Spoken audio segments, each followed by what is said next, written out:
Buenas noches, continuando con el ciclo de exposiciones, toca ver sobre la transmisión, las vías ascendentes, las vías de relevo, las vías descendentes de la regulación del dolor.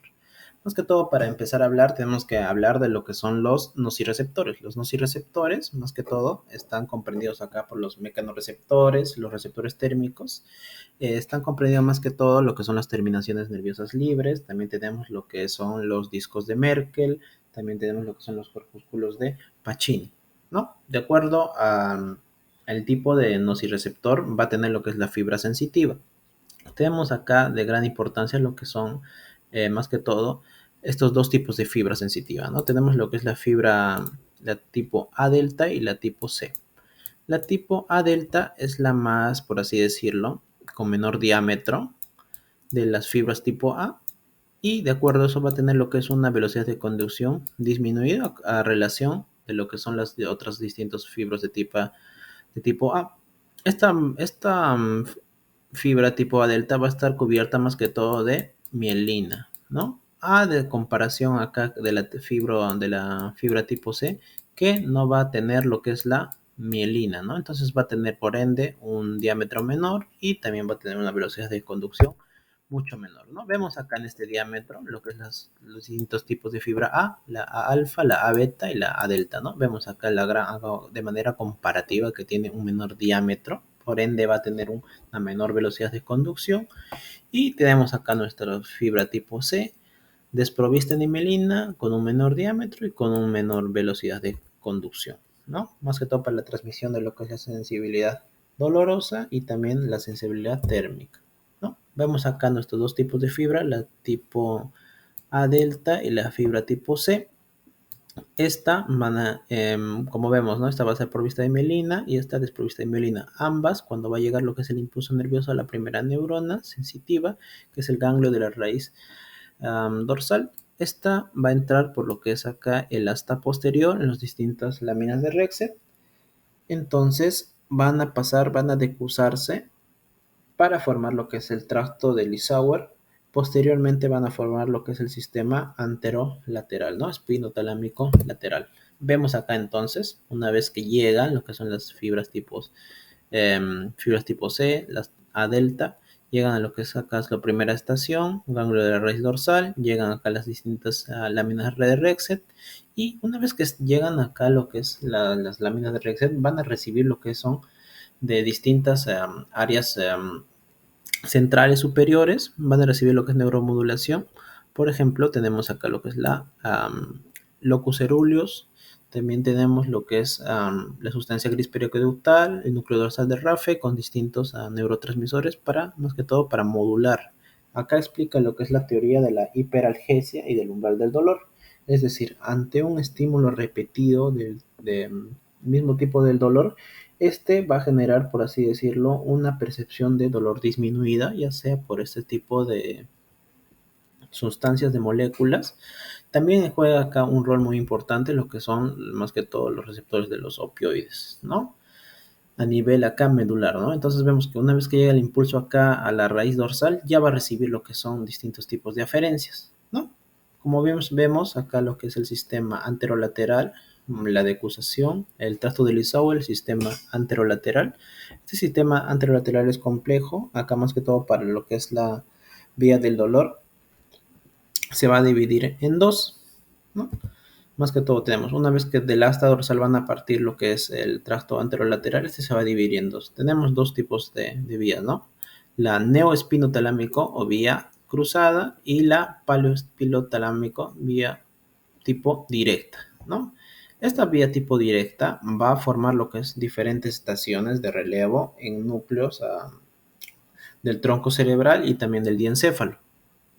Entonces tenemos acá las estaciones a nivel del bulbo, o formando el tracto espino-bulbar, a nivel del mesencéfalo, espino-mesencefálico, a nivel de lo que es el hipotálamo, el hipotalámico, a nivel del tálamo, formando lo que es el tracto espinotalámico, ¿no? O palio espinotalámico, mejor dicho. Entonces vemos acá, ¿no? Nuestro haz cruzado y nuestro haz directo. El haz cruzado va a ser estación directamente en lo que es el tálamo, en los núcleos ventroposterior lateral y ventroposterior medial, a diferencia del tracto directo que va a ser estación el núcleo centromedial del tálamo, ¿no? Una vez que ha hecho acá lo que es la estación del tálamo, este impulso nervioso tiene que viajar acá a las estaciones, ¿no? Que son las distintas áreas de la corteza. Por ejemplo, tenemos lo que son las distintas áreas, como puede ser la más frecuente acá, en lo que es la corteza parietal, el área somatosensorial primaria, formando acá lo que es más que todo para la discriminación del dolor, para la localización del dolor. Tenemos también lo que es el área somatosensorial secundaria en la ínsula para discriminar el dolor. Tenemos también lo que es el área 24, un área importante para explicando acá lo que es el mecanismo del aspecto afectivo emocional, ¿no? Esto más que todo explica lo que son los cambios, por ejemplo, como puede ser el llanto, la risa, la tristeza ante el dolor. Y tenemos también otra estructura importante, como son el núcleo lenticular y la corteza motora secundaria, para explicar más que todo acá la fisiopatología respecto a la conducta con el dolor, ¿no? Ver cómo todos estos cambios pueden afectar a lo que es la conducta. Entonces, para los mecanismos acá de la transmisión del dolor está dividido en lo que son 5 pasos, ¿no? La transducción, la transmisión, la modulación, la percepción del dolor, como ya lo vimos, las distintas zonas de relevo a nivel central y también el comportamiento, ¿no? Que lo vimos ya en la parte final. Vamos a hablar acá de las primeras, ¿no? La transducción más que todo está relacionada a lo que es la conversión del estímulo mecánico en un estímulo eléctrico, ¿no? Este más que todo se va a producir una vez que se produce lo que es el daño tisular, ya sea por distintos tipos de trauma, por quemadura, por laceraciones, por contusiones, etcétera. Este va a generar lo que es un daño tisular. Entonces, cuando se produce lo que es el daño tisular, se explica que va a haber una entrada, más que todo, va a haber un aumento de flujo de iones hidrogeniones y iones de potasio. Junto, este va a ser regulado más que todo por lo que son las prostaglandinas, la vía de los eicosanoides, de los tromboxanos, ¿no? Este va a generar lo que son diversos cambios acá a nivel tisular, ¿no? Una vez que pasa todo este cambio inicial, va a ser una cadena que va a aumentar lo que es la producción de acuerdo al tipo de estímulo, ¿no? De bradiquininas, de serotoninas, de histamina. Este a la vez va a generar lo que es la transmisión mediante otro tipo de neurotransmisores, como puede ser la sustancia P, el glutamato, etcétera, para llegar acá a lo que es llevando lo que es el impulso nervioso. También este va a ser regulado por lo que es acá esta sustancia que es el factor de crecimiento neuronal. Este más que todo es blanco de estudios para explicando lo que es la transducción del dolor, ¿no? Es decir, cada tipo de estímulo va a tener acá lo que es una señal, ¿no? Por ejemplo, la bradiquinina, la serotonina, ante distinto tipo de estímulo, y va a tener lo que es un representante, un receptor representativo, ¿no? Esto más que todo va a ser blanco de farmacológico para mejores, explicando lo que es una mejor terapia para el dolor, ¿no? Tenemos también la teoría de la sensibilización. Esta teoría de la sensibilización nos explica que ante un estímulo repetido, es decir, ¿no?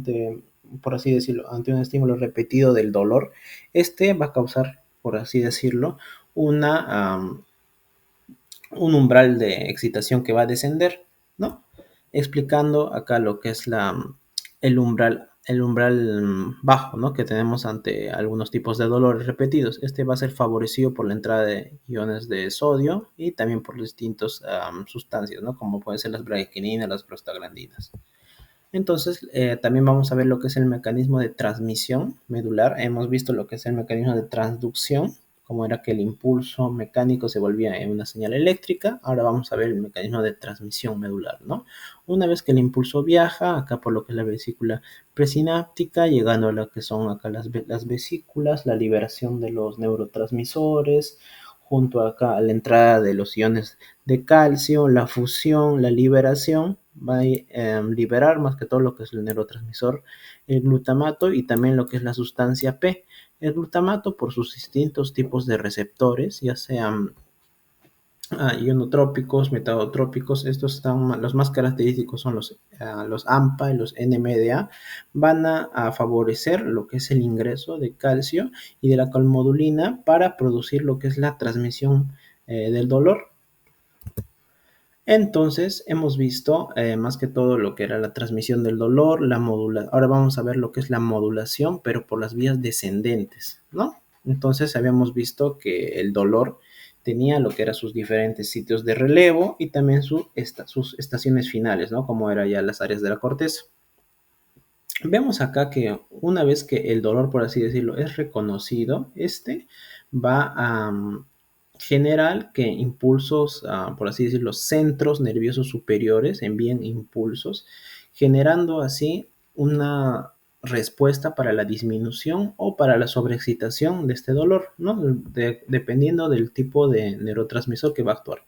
Entonces vemos, ¿no? Que desde la corteza somatosensitiva va a haber circuitos complejos que nos van a explicar estas teorías, ¿no? Por ejemplo, por así decirlo, tenemos de la corteza somatosensitiva, tenemos la amígdala, el hipotálamo, la sustancia gris periaqueductal, el núcleo dorsal del RAF, el locus coeruleus, etcétera, como lo habíamos visto al inicio, van a modular la respuesta una vez que este llegue a lo que es acá el asta dorsal de la médula, ¿no? Produciendo lo que puede ser una señal inhibitoria, una señal excitatoria, de acuerdo al neurotransmisor. ¿No? Así, por ejemplo, tenemos, ¿no? Que aquí va a actuar lo que es la sustancia P, el glutamato, el GABA, la serotonina, rol importante también que tiene acá lo que son los receptores, los opioides, más que todo para limitar lo que es el dolor, ¿no? Acá también se puede explicar lo que es la teoría de lo que es la sobreestimulación, la hiperalgesia y la resistencia que puede haber, ¿no? Hay distintos tipos de, por así decirlo, de analgésicos, ¿no? Mediante el cual puede existir lo que es una sobreestimulación de estos receptores, generando así, por así decirlo, un tipo de resistencia, ¿no? E incluso se tendría que usar una mayor escala, o por así decirlo, del tipo de analgésico, ¿no? En esto nos estamos refiriendo a un ejemplo de los opioides, ¿no? Que, por ejemplo, empieza con tramadol, no va a haber una respuesta y se tendría que subir de escala, ¿no? En dolores ya crónicos. Eso sería todo.